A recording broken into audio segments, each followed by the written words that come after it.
Today we are going to talk about long QT syndrome, and we are going to talk about how this condition presents and what are the different causes for long QT syndrome, how it can be managed.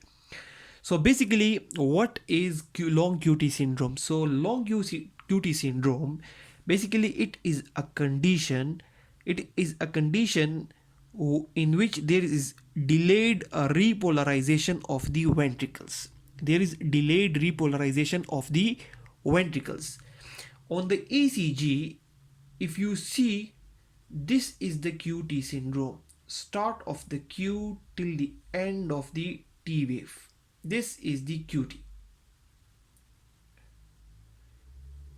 This is the QT, interval. Now, people with long QT syndrome have some defects in their transporter, normally the potassium transporter. Now, because this is the normal ECG here, and people with long QT syndrome, they have some defects in the transporters.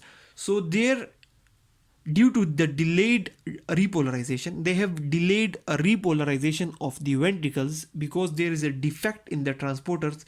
So their QT interval is prolonged. Normally this QT interval is less than 430 milliseconds in male and less than 450 milliseconds in female. But in long QT syndrome, it is more than around 480 milliseconds. So basically, people with long QT syndrome, they have long QT interval. There are a lot of types and a lot of causes for this long QT syndrome, but the main problem is that they have delayed repolarization. Their ventricles in the heart, they get repolarization. Their repolarization is delayed because the transporters, the potassium transporter, for example, through which the potassium ions move here and there, the transporters which are responsible for the repolarization process, they have some defects and they will not allow normal transport of the ions, due to which the repolarization process of the ventricles is delayed, and this thing is shown on the ECG as a long QT interval. Now the normal QT interval is 430 in male, 430 milliseconds in male, less than 450 in females. So long QT is more than around 450 or 470, 480 milliseconds. Now this condition, this long QT syndrome, it can be congenital, it can be present by birth, and the conditions which are associated with long QT syndrome by birth, they include the Jarvell-Lange-Nielsen syndrome and the Romano-Ward syndrome. These are two typical examples of congenital long QT syndrome. Now, some of the drugs can also cause long QT syndrome.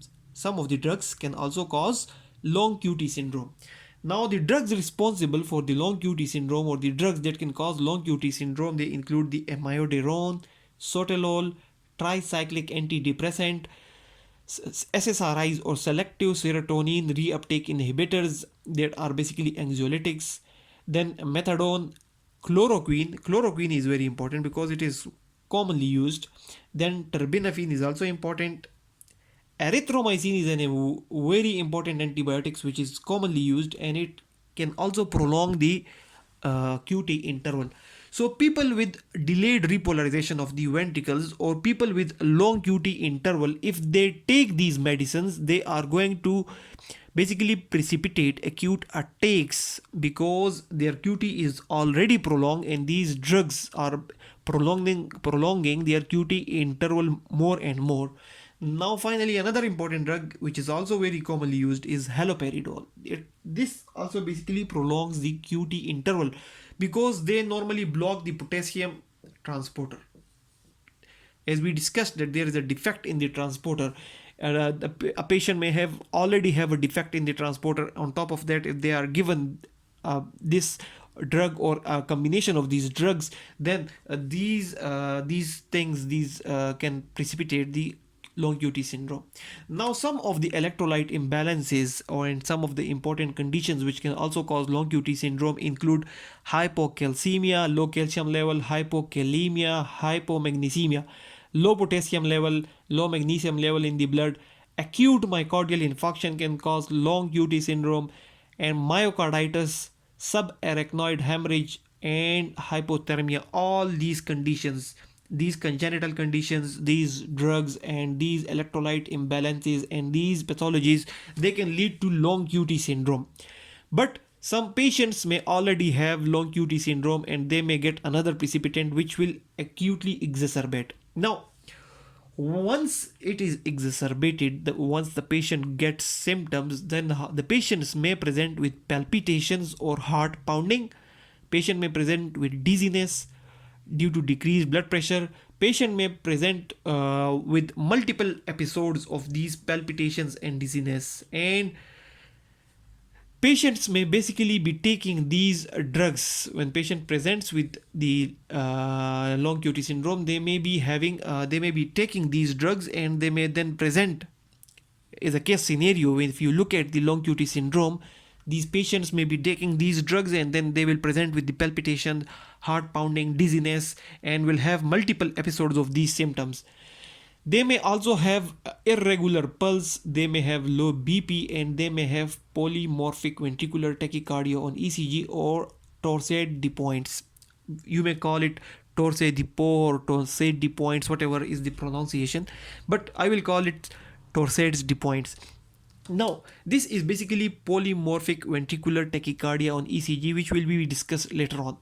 So, long QT syndrome may present as palpitation, is present as multiple episodes of palpitations, heart pounding, dizziness in a patient who is taking one of these drugs, and will have low blood pressure, will have irregular pulse, and will have polymorphic ventricular tachy on ECG. Now, these conditions, some of the conditions are present by birth, and then some are basically precipitated with the environment or these drugs. Depending on that, there are three basically main types of long QT syndrome. The long QT syndrome 1, LQT1, basically it presents in exertion, especially swimming. It presents in exercise, especially swimming. The long QT2 syndrome basically presents in emotional stress. It presents in emotional stress. When a patient is in stress, then they may get the long QT syndrome, or may basically precipitate an acute attack.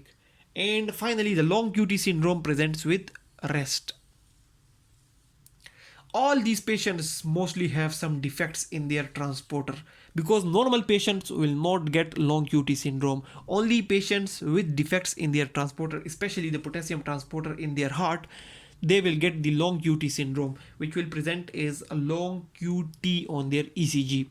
Now, long QT syndrome may be picked up on routine ECG as well, and long QT syndrome may present as a sudden cardiac death as well. So, it may present with palpitations, heart pounding, dizziness, irregular pulse, and it may be picked up on routine ECG. It may present as sudden cardiac death.